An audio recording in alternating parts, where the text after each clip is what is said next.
Greetings, everyone. Today we are going to do another part of civil rights. If you are in period 1, you should be listening to this on Tuesday, the 20th March during block 3. And if you are the rest of my classes, you'll be listening to this on Wednesday, March 21st. Okay, today we are going to spend time discussing Brown versus the Board of Education case. And the question we're looking at today is, did Brown really change life for African Americans in the 1950s? The important thing to know is, before we get into any video, before we start talking about it, I gave you guys some homework. I talked about a link on the website that I put up there from NPR, which was there for the 50th anniversary of Brown. It has a fairly reasonable amount of links on it for you to listen to short news stories, 5 minutes, 10 minutes at the most. I trust some of you listened to those stories, because what I'm going to ask you to do now is to get into your groups and discuss the stories. So maybe if you heard the first one or the second one or the third one, that's great. Maybe you listened to a few down on the bottom, that's great too. But what I want you to do is I want you to share your information with your colleagues. I want you to get into your groups. I want you to talk about what you learned from listening to the stories on that website. Okay? Please take notes. It's important to understand that. I'm going to give you guys a few minutes, 5-10 minutes tops, to get in your groups, talk about things, and when you are done discussing that, please focus your attention back up on the front, and you can continue on with sections of the video, and we can go further into it, okay? So the first thing I want you to do, break up into your groups, talk about what Brown versus Board was, talk about the implications of the case, and discuss some of the links that you should have listened to as part of your homework. All right, I'm going to put it on pause, and we'll be back in just a minute. All right, welcome back. I trust you have had a good conversation about that. And now we're going to look into one of the first cases where Brown versus Board is tried to be implemented in the South. It's Little Rock, Arkansas. It's an incredibly famous case. It's still talked about in the news a lot, and it just was released recently. Past few years, the federal government released the school board of Little Rock, Arkansas totally, so that they are now in control of their schools, which is pretty impressive considering it was over 50 years, or about 50 years, that the federal government kept oversight on that. So what I'd like to do now is I'll start some of the video. This is important because I argue that this is a constitutional crisis. There are so many things going on in this video, in this particular incident, that have the potential to really cause problems in the United States. Civil rights is perhaps one of the few times in the 20th century where the country's really at odds with each other, the North versus the South again, or in this case, the federal government versus a state government. So let's flip over and let's start listening in some of the video and see where we go from there. Desegregation is against the Bible. I find my scripture for this in Genesis 9:27, where God did segregate and separate the 3 sons of Noah, sending one out to be a servant while the other 2 remained in the tabernacle. I say that God has given nowhere in his Bible any right to men to end the curse that he's placed upon any human flesh. All the people of the South are in favor of segregation, and Supreme Court or no Supreme Court, we are going to maintain segregated schools down in Dixie. It wasn't funny then, it's still not funny.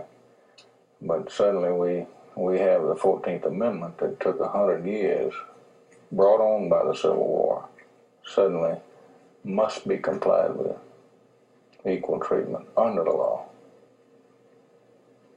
And that was the resistance. They are not going to get equal treatment. What do you mean? Go to school with my little darling. And that is why resistance. In the late 1950s, the battle for civil rights was fought in the classrooms of the South. The Supreme Court had ruled in a case called Brown versus Board of Education that segregated schools were unconstitutional under the 14th Amendment.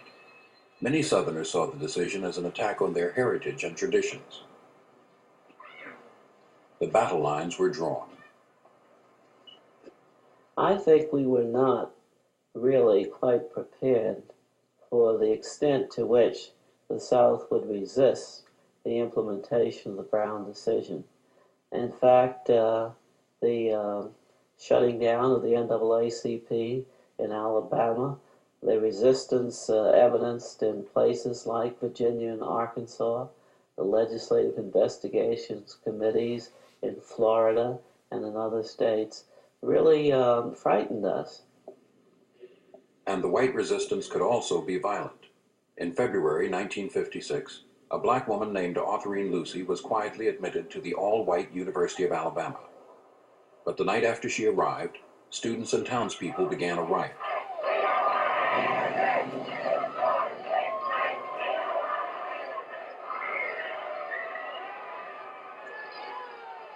The university suspended Lucy temporarily, it said, for her own protection. And Autherine Lucy sued, claiming that mob rule was being allowed to overturn the law. What brought about these actions, I feel, is that lawless elements outside the campus set themselves over and above the law. Their actions brought great discredit to our nation.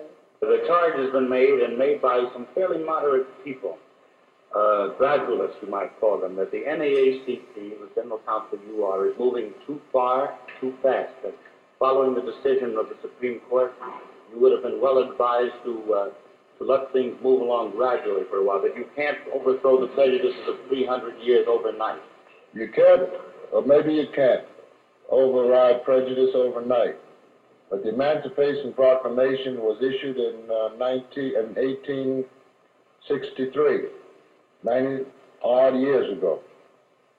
I believe in gradualism. I also believe that 90-odd years is pretty gradual. Autherine Lucy won her case, but the Board of Trustees expelled her anyway for saying the university had used the riots to keep her out.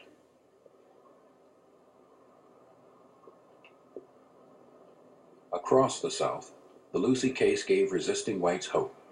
If they were willing to use violence to fight the law, it seemed they could keep black children in black schools.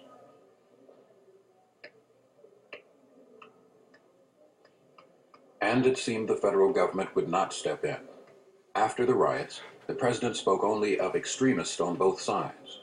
He worried, like much of the country, about moving too fast on school integration. And I personally believe if you tried to go too far, too fast in laws in this delicate field that has involved the emotions of so many millions of Americans, you're making a mistake. I believe we've got to have laws that go along with education and understanding.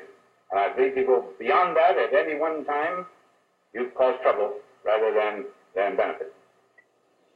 It was over a year before the black community would find its chance to fight back. Here in Little Rock, Arkansas, 1957.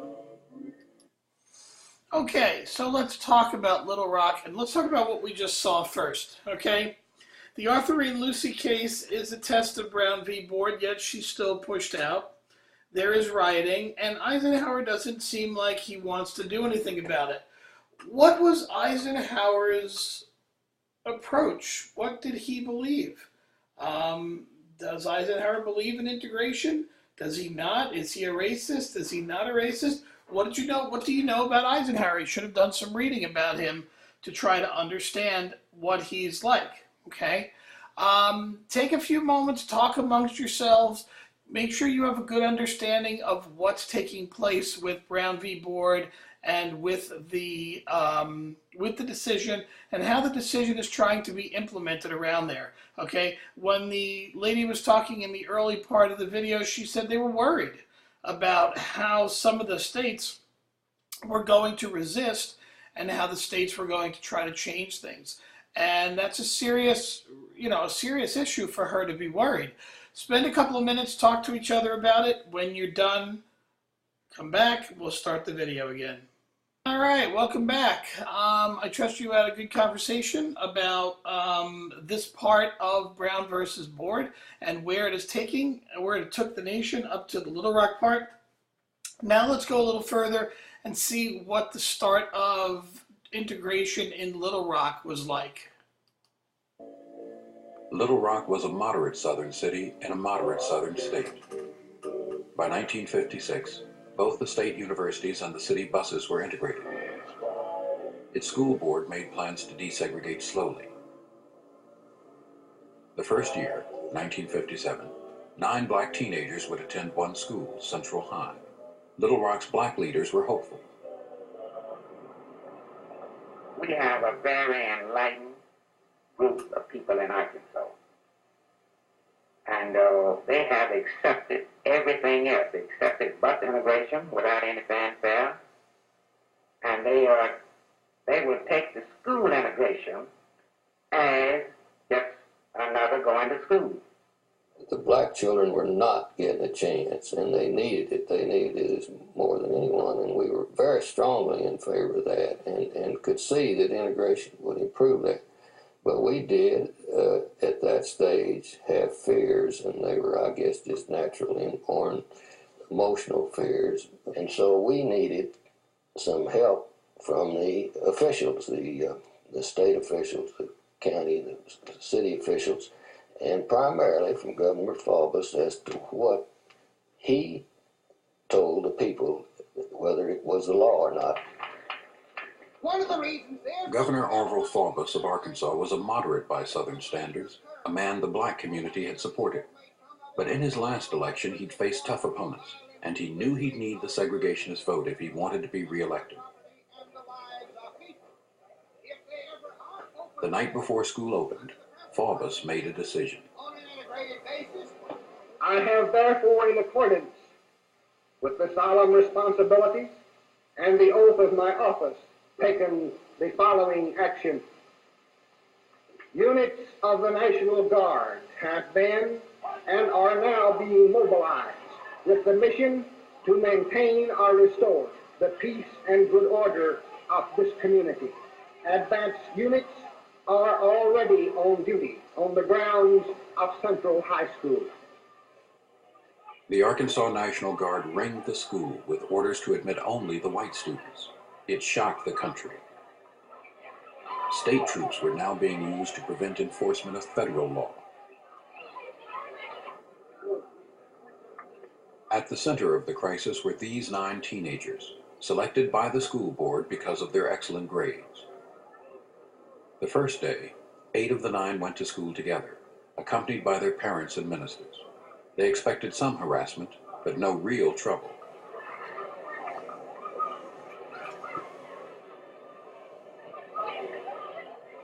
You could cut it with a knife, the tension outside the school with these people who had come in from other parts of the state, other states.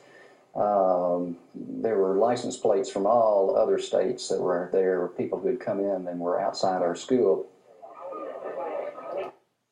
Okay, people from all other states outside their school, very tense. The National Guard was used for what purpose? Okay, so once again, I'd like you to get into your groups. Think about it. In the beginning of in the beginning of the video, when it first started, there were a number of people speaking. There was a preacher from New Mexico who said segregation was in the Bible. Senator Eastland from Mississippi. Where did we see him before? We saw Eastland somewhere yesterday. Where did we see Eastland? What was he doing? Okay, now he's telling people in Arkansas about the segregation, okay? Faubus turns around and uses the National Guard to prevent the federal law from being put into place. So what I'd like you to do right now is get back into your group, spend a few minutes discussing what you've just seen. Think about it, talk about it with each other. If you could bring something in from outside that you read or something that you heard from the NPR links, that would be awesome. Take some notes. And when you're ready to get started after a few minutes, let's get started again. But to get going, you're going to have to switch to the part 2 because we're almost out of time on part 1. So again, get to your groups, spend some time talking, and we'll continue in a moment.